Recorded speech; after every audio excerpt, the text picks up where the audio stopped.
Here today we have a 2018 NASCAR badge season's Ryan Newman. We're gonna be looking for some crashes that he had and his stats.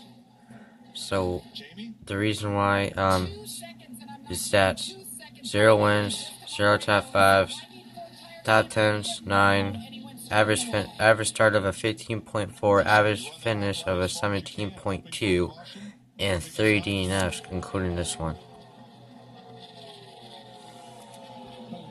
That's the inside of that right front, it looked to me like. And what you feel a chunk of the tire or the cords or something snap. That's why he knew it. He felt some sort of vibration. Something's changed instantly in the feel in that steering wheel. Boy, that's a heavy impact. And Mike and Jeff, it's funny how it's going, everything's good, it feels fine, and all of a sudden, bam, it's gone. Well, it's horrible news for Newman, and it's equally bad news for Stenhouse and Wallace, because this is going to bring them right back to the other cars that will now be on the lead lap. Kyle Busch, Harvick, and McMurray 1 lap down. 200 miles an hour into the wall. Both those, even that first hit was hard. That second one was still pretty hard licks. I've had a Phoenix in 5 years. Tim Hall, we appreciate your positivity. Just got to accept the facts eventually, bud. That's all there is to it. Look, bud, it's one team. We're on it together. I know you only got 1 more week, but it's time you start being a part of it. Being a part of the lie or being a part of the positive towards the negative, I don't get it. There's one difference between constructive criticism and being Brian, the difference. Well, I'm positive it's the worst car I had here in 5 years, so there you go. 14 to go, and we didn't just get the yellow, we got the red. Rookie William Byron, bottom of the track, on 2 tires, gets sucked around by the 14 of Clint Bowyer.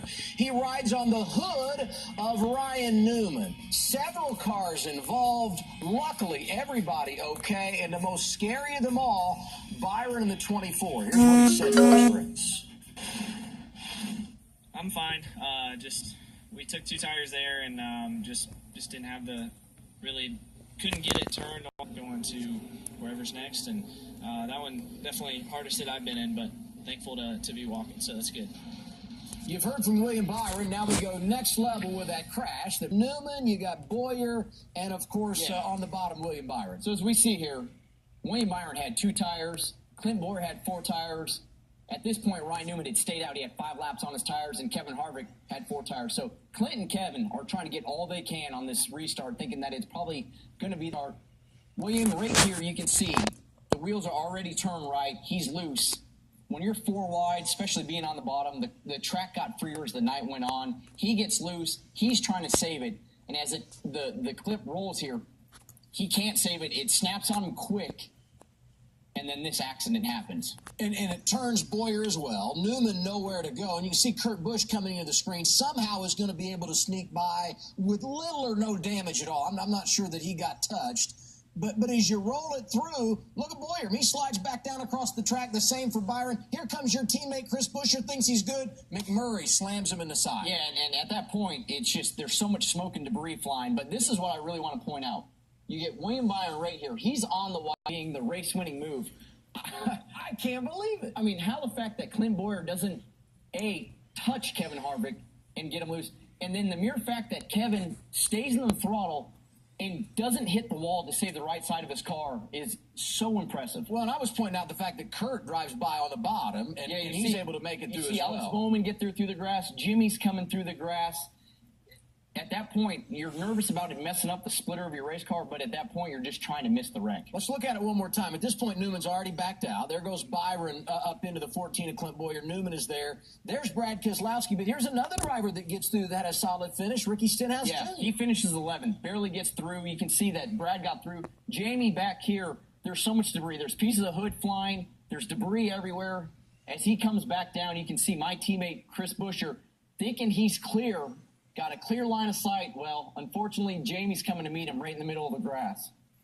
In all, you had 5 or 6 drivers that had their night come to a close in this particular crash, among them Matt Kenseth, who had already had a rough night. And here's what's interesting.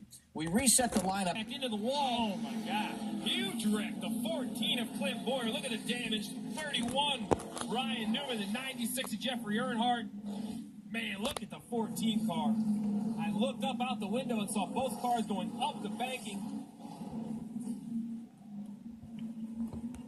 What happened there? Oh, man. It's very clear to me the 31 was coming to pit road, and Clint Boyer had no idea. He had no idea the 31 was pitting. Heavy contact. Man, look at this right here. Clint Boyer hit hard twice. Twice he hit way hard. Yeah, that's the last hit's the worst because all the frontal zones and everything absorbing impact stuff is already absorbed the first impact. That's a big hit. Oh. Jeffrey Earnhardt sliding there. This one right here is not much better. No, this is the worst one because he's already got so much damage. Oh, look at that wall. How much that wall moves when he makes contact. I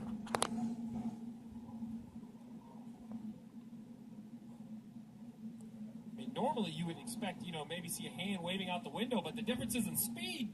He had to be so far behind him on the backstretch, he probably couldn't even see the 31 when he was on the backstretch. Yeah, what these spotters will typically do is in a race like this, with this type of situation, they would be extremely vocal with either hand signals or some sort of a system to help each other understand who's coming to pit road and when. But this stuff happens so fast. I mean, clearly, Clint had no idea that Ryan... On Twitter earlier today, Ryan Newman said he would not be back in the number 31 car for Richard Childress Racing in 2019. Now, Ryan came over to RCR at the beginning of the 2014 season, has a win under his belt for RCR coming at Phoenix earlier in the year. It was 2017. But Ryan Newman said that he plans on competing full-time in 2019 in NASCAR. Those are his plans. He's not ready to announce those plans as of yet.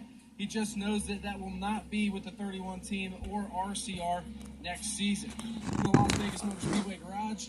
For their time today. We know it's a very busy time here on race day at Richmond Raceway. I want to thank Richmond for the opportunity to be in here. And real quick, before I turn it over to Steve to start this off, we'll go through a statement from each of our guests up here, and then we will take questions from the media in attendance. Thank you very much, Steve.